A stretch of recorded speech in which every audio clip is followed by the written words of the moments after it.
এই দুনিয়ার মুসলমান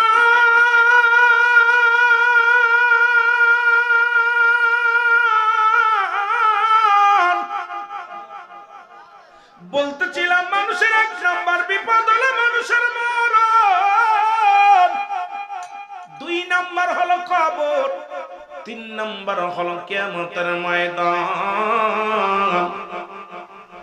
এই মরণ থেকে পালাবার কোনো পথ নাই। মালাকুল মউত আসছে রে বাবা, শুনে নাও। ঈসা ইবনে মরিয়ম আলাইহিস সালামের কাছে মালাকুল মউত আসছে, সালাম দা, আসসালামু আলাইকুম মরিয়ম। ও মরিয়ম। মরিয়ম ওয়ালাইকুম আসসালাম, তুমি কে গো? আজরাইল বলে, মরিয়ম রে, তুমি আমারে চিনবা না। এই দুনিয়ার মধ্যে আমি এমন একজন দানব যা প্রতিটা মানুষের কাছে জীবনে একবার আসি। আমি মালাকুল মউত রে মরিয়ম। মরিয়ম ডাক দিয়ে কয়, মালাকুল মউত রে, তুমি কেন আসছো আমার কাছে? বলে, আপনাকে নিয়ে যাওয়ার জন্য। পরে মরিয়ম আলাইহিস সালাম ডাক দিয়ে কয়, মালাকুল মউত আজরাইল, একটু অপেক্ষা করো, আমার কলিজার টুকরা সন্তান বাইরে আসে, একটু কথা বলবো। ওরে মরিয়ম আলাইহিস সালাম অনুনয় বিনয় করেন আজরাইলকে। আজরাইল কয়, মরিয়ম রে, সময় না, তুমি কি জানো না আমি সবার জান কবজ করার জন্য জমিনের মধ্যে আসি না, একমাত্র ঈমানদারের রূহটা বাইর করার জন্য। ঈমানদার যাদের জন্য রব্বে কারীম জান্নাত নির্ধারিত করে রাখছে, তাদের জানটা রূহটা বাইর করার জন্য জমিনের মধ্যে আসি গো। ও মরিয়ম, প্রস্তুতি নাও, তুমি মালাকুল মউত আমি তোমার নেওয়ার জন্য আসছি। মরিয়ম আলাইহিস সালাম ডাকতে বলে, আজরাইল,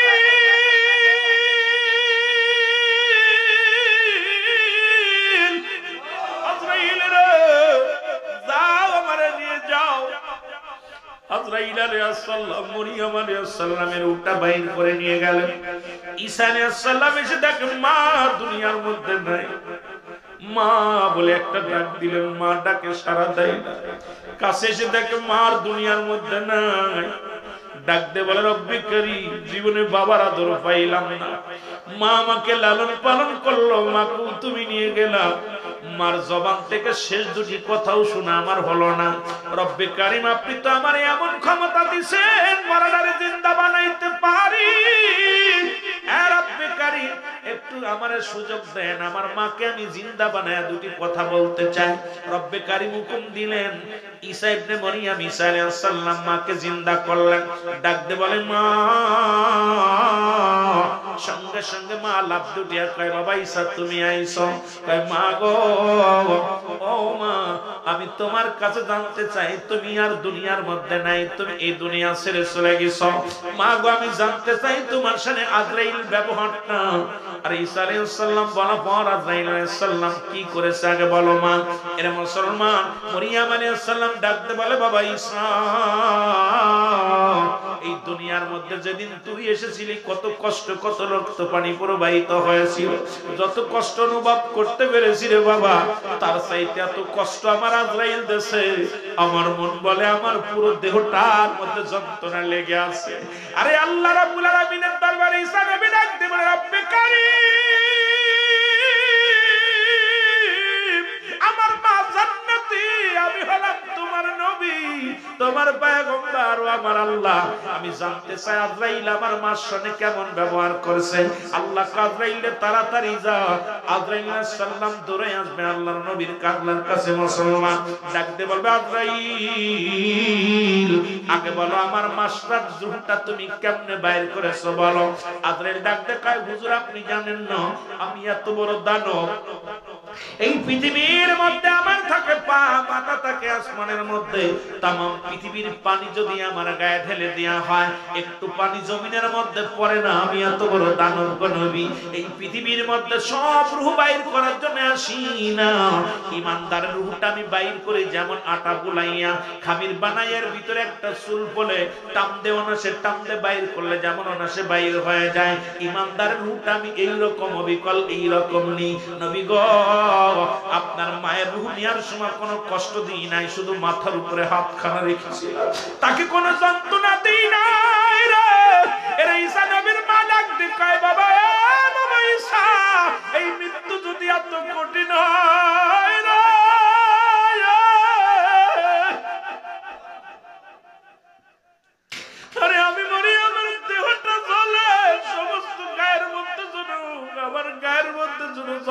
না রে, আমার মন বলে আমি জীবিত মানুষের গায়ের চামড়া খুলে নিছে, এত যন্ত্রণা আমার দেহের মধ্যে লাগে। আরে ডাকতে মরিয়ম আলাইহিস সালাম ডাকতে কয় বাবা ঈসা, এই সহজ মৃত্যুটা যদি এত কঠিন হয়, ওই যাদের মরণের কালে পায়খানা করে দেয়, প্রস্রাব করে দেয়, তারা এই দুনিয়ার মধ্যে তাদের জিহ্বা বাইর হয়ে যায় রে। কত মানুষের জানাজা পড়াইলাম, কত মানুষের দাফন করাইলাম, কত মানুষের কাফন পরাইলাম রে। দেখেছি মরণের পরে রে, ওই মরণের পরে যখন মায়ের গোসল করাতে গিয়েছি, দেখছি পায়খানা করে দিছে, প্রস্রাব করে দিছে। কদিন আগে এক চাচা মারা গেছে, আমি গোসল করাতে যাই, আরে বাবা আমাকে বলে রুলামিন তুমি গোসল করাও, যা দেখে চোখ দুটি এত বড় বড় হয়ে গেছে, এত চেষ্টা করলাম চোখ দুটি বন্ধ করার জন্য পারি নাই রে। আল্লাহ আল্লাহ, কার জন্য দুনিয়ার মধ্যে সম্পদ করলাম, কার জন্য বাড়ি করলাম, কার জন্য গাড়ি করলাম, এই দুনিয়ার মধ্যে কিচ্ছু আমার না। এই দুনিয়ার সম্পদ মুসলমান কার জন্য সুদ খাইলাম, কার জন্য ঘুষ খাইলাম, কার জন্য এত কিছু কামাইলাম। এই দুনিয়ার সম্পদ খাবে লোকে, তোমার দেহ খানা খাবে পকে। ওরে মুসলমান দুইটা কথা মনে রাখবা, একটা হলো জীবনে আসলা পরের হাতে কাপড় পরন, পরের দুনিয়ার মধ্যে পরের হাতে কাপড় পরলা, বিদায়ের সময় পরের হাতে কাপড় পরে বিদায় নিতে হবে। দুনিয়ার সম্পদ পরে থাকবে, ভাই খাবে, ছেলে খাবে, তোমার দেহ কানা মাটিতে পড়ে থাকবে। ওই মাটিতে যেন তোমার দেহ মুসলমান না খায়, সেই আমলগুলো করার দরকার আছে কিনা? জোরে জোরে চিল্লায়া বলেন আছে কিনা? ওরে আজ না হয় কাল তুমি যাইবা কবরে, যাবার বেলায় দেখবে চেয়ে গো তোমার সবই রইল। আরো জোরে বলেন, যাবার বেলায় দেখবে চেয়ে গো তোমার সবই রইল। তোমার দাদাই গেছে, বাবাই গেছে, কেউ আসলো না ফিরে। দাদাই গেছে, বাবাই গেছে, কেউ আসলো না ফিরে। তোমার তো যাইতে হবে রে, যেদিন আজরাইলা শিবে তোমার। ও ভাই আজ না হয় কাল তুমি, আজ না হয় কাল যাইবা কবরে, যাবার বেলা। আরো জোরে বলেন, যাবার বেলা দেখবে চেয়ে গো তোমার সবই রইল পড়ে। যাবার বেলা ঘর করলা, বাড়ি করলা, সবই যাইবা ছেড়ে। জায়গা করলা, জমি করলা, সবই যাইবা ছেড়ে। যেদিন আজরাইল ধরা দিবে রে, হায় হায়, যেদিন আজরাইল ধরা দিবে রে, বলো আজ না হয় কাল তুমি, আজ না হয় যাইবা কবরে।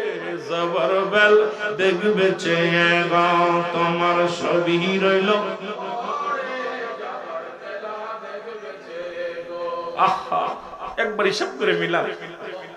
মাঝে মাঝে বড্ড ভয় লাগে ভাই।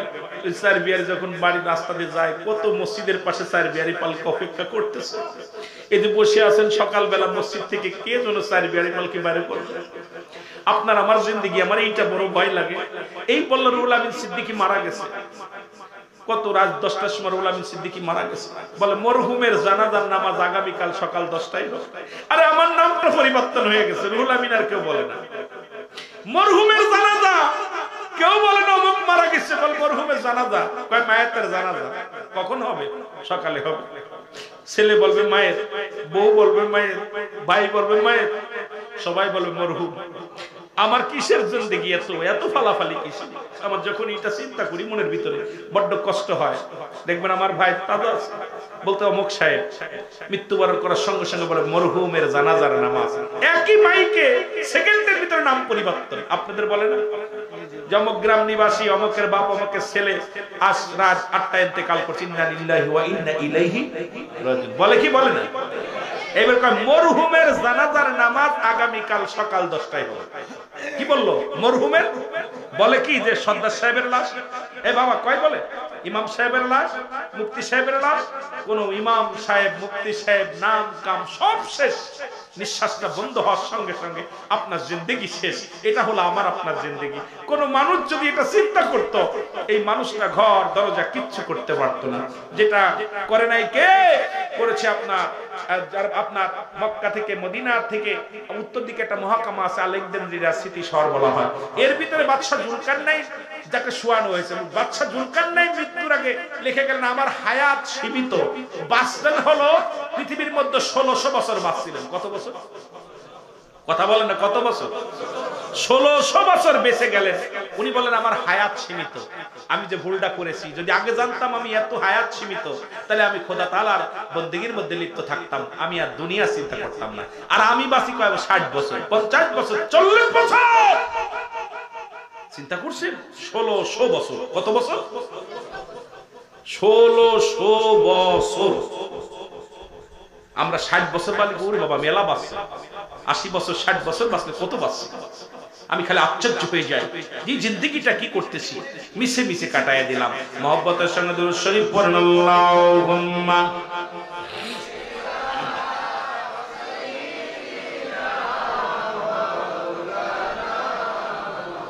আরো জোরে বলেন আলা আলি সাইয়্যিদিনা। এ মুসলমান, দ্বিতীয় বিপদ হলো কবর নিয়ে, মরণ নিয়ে যদি আলোচনা করে রে, মরণের কোন আপডেট ওয়াজ হয় না। মরণের বিকল্প কিছু আছে? বলেন যে আছে কি? মরণের কোন আপডেট ওয়াজ চলে না, নাই। মরণ মরতে হবে, আর বিকল্প কোন ওয়াজ আছে? কথা বল না কেন? এ দুনিয়ার মুসলমান গভীর মনোযোগ। মানুষের প্রথম বিপদ মরণ, দ্বিতীয় বিপদ হলো কবর। কবর বলতে বোঝায় মানুষের, মুসলমান মৃত্যুর পর থেকে শুরু করে কিয়ামত পর্যন্ত জগৎটাকে বলা হয় কবরের জগৎ। অনেক মানুষ মারা গেছে, তারা আগুনে পোড়ায় দেয়, মনে করে আর মনে হয় বিচার হবে না। যারা পানিতে ডুবে মারা গেল মনে করে আর বিচার হবে না। ও যুবক শোনো, রব্বে কারীম এই দুনিয়ার মধ্যে তার তোমারে আমারে বানাইতে সেকেন্ড লাগবে না, সময় লাগবে না। হুকুম দেওয়ার সঙ্গে সঙ্গে হাজার হাজার কোটি কোটি মাখলুকাত বানানোর ক্ষমতা কার আছে? আরো জোরে বলেন কার? আল্লাহ। কবর বলতে বোঝায় মানুষের মৃত্যুর পর থেকে শুরু করে কবর জগৎ হলো কিয়ামত পর্যন্ত জগৎ হলো কবরের জগৎ। আজকে সকল মায়েদের উদ্দেশ্যে মোটা গানের ইসালে সব মানুষ যখন মারা যায় 7টা হক থেকে যায় রে, সন্তানাদের প্রতি বেশি 7টা হক থেকে যায়। এই 7টা হক ইন্তেকালের আগে হলো 7টা, ইন্তেকালের পরে হলো 7টা, মোট 14টা হক। তার মধ্যে 1 নাম্বার হলো, আলোচনার আগাবো না, ছেড়ে দিব, আবার যদি বেঁচে থাকতে হবে। বাবারা আমার, যেহেতু রাত গভীর হয়ে যাচ্ছে, আমি আলোচনার মাত্রা আগাবো না। 7টা হকের কথা বলে যায়।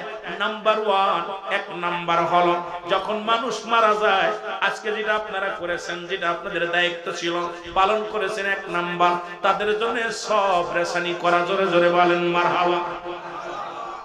1 নাম্বার, মানুষ যখন মারা যায় আপনার বাবার জন্য, কাকার জন্য, আপনজনদের জন্য 7টা হক থেকে যায়। সন্তানের জন্য বাবার প্রতি 7টা হক।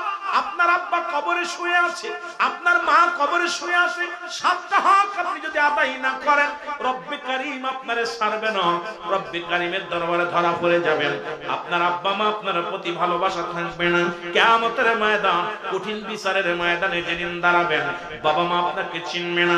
যদি বাপ মার সঙ্গে যদি মুসলমান শুনে নাও, আমল করে যদি জান্নাতে যেতে চাও, পিতা মাতার 7টা হক আদায় করতে হবে। তার মধ্যে 1 নাম্বার হলো তাদের জন্য সব রেশানি করতে হবে, বেশি বেশি করে সব রেশানি করতে হবে।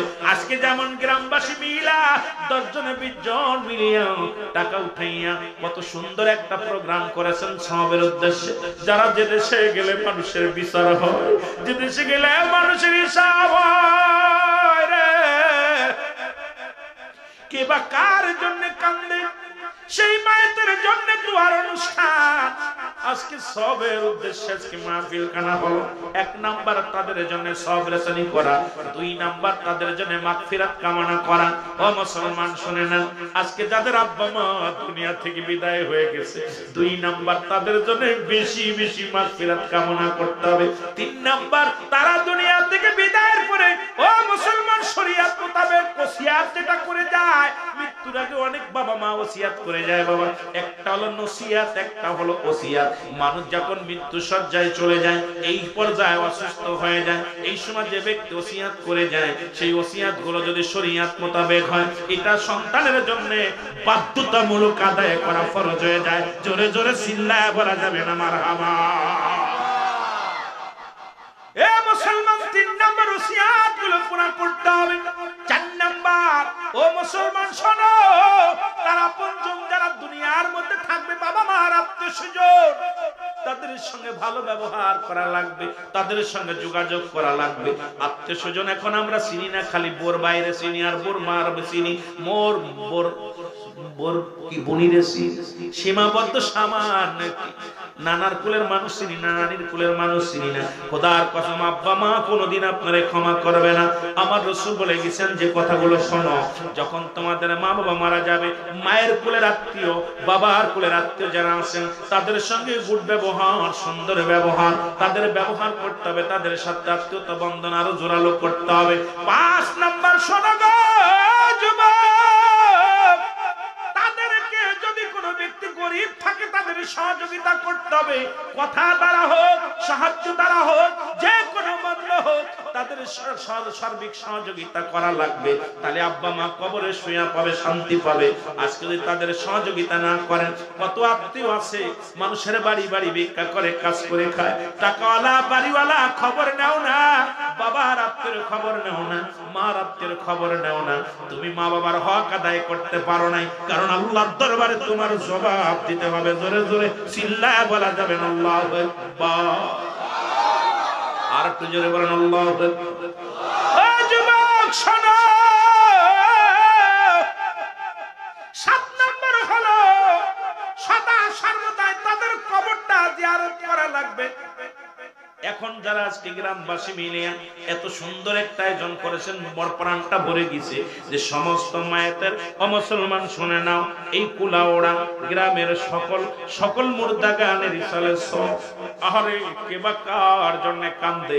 কুলাওড়ার মানুষগুলো বাবার জন্য চোখের পানি পড়ে, মার জন্য চোখের পানি পড়ে, যারা কবরে শুয়ে আছে তাদের জন্য চোখের পানি পড়ে। এই অনুষ্ঠানটা করতে পেরে আপনারা খুশি না বেজার? আরো জোরে বলেন খুশি না বেজার? সুতরাং এই 7টা হক যদি তুমি আদায় করতে না পারো, আল্লাহর দরবারে, আল্লাহর আদালতে তুমি ধরা পড়ে যাবা। বাবারে আমার, এই জন্য বেশি বেশি করে কবর স্থানে যাবেন, দোয়া করবেন। ওই কবর বলতে মানুষের শেষ জীবন, যে দেশে গেলে মানুষের বিচার শুরু হয়ে যায়। মুসলমান নিজে কামাই করতে পারে না। নাম্বার 1 নেক আমল, আব্বা মা যা করে গেছে এটা হলো নেক আমল। নাম্বার 2 সদকায়ে জারিয়া, যারা দুনিয়ার মধ্যে দান ধ্যান করলো, মসজিদ মাদ্রাসা স্কুল কলেজ পৃথিবীর মধ্যে ভালো কাজের সহযোগিতা করলো, এই সদকায়ে জারিয়া। নাম্বার 3 হলো নেককার সন্তান, এমন সন্তান দেখে গেছে দাঁড়ায় প্রস্রাব করে বসে করতে পারে না, এই সন্তানগুলো ডাক দে বলে রব্বিরহামহুমা কামা রব্বায়ানি সগীরা, রব্বিরহামহুমা কামা রব্বায়ানি। ওরে আমি যদি যাই গো মারা, আমি যদি যাই গো মারা বিদেশের মাটিতে, লাশটাই আমার পৌঁছাই দিও মায়েরি কোলেতে। ওরে লাশটাই আমার পৌঁছাই দিও, আরো জোরে বলেন লাশটাই আমার পৌঁছাই দিও। জন্মের পরে যে কোলেতে রাখছে আমার মা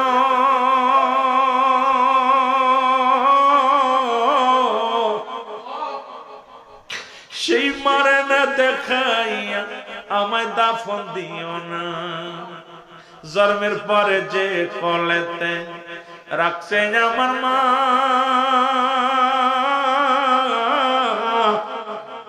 সেই মাকে না দেখাইয়া আমায় দাফন দিও না মায়ের মুখটাই আমার দেখলে পারে মায়ের মুখটি একবার দেখলে পারে শান্তি পাবো কবরে লাশটাই আমার পৌঁছাই দিও মায়েরই কলেতে রে লাশটাই আমার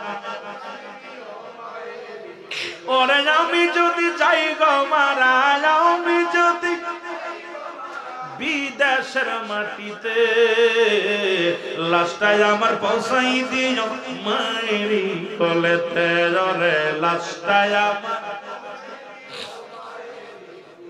এই জগতে মায়ের মতো নাই কেউ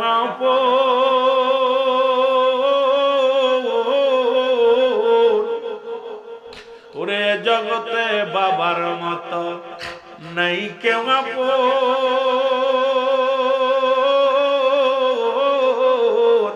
সেই মা বাবার না দেখাইয়া দিও না দাফন আমার দিও না মায়ের মুখটি আমার দেখলে পারে মায়ের মুখটি আমার ওরে শান্তি পাবে কলি যায় লাশটাই আমার পৌঁছাই দিও মায়েরই কোলেতে রে লাশটাই আমার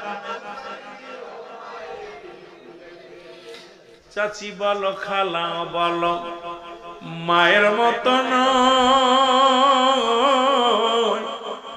যতদিন মাথাকে ধরায় কাঁদবে সন্তানের আশায় রে সন্তানের আশা খালা বলো ফুফু বলো তোমার মায়ের মতন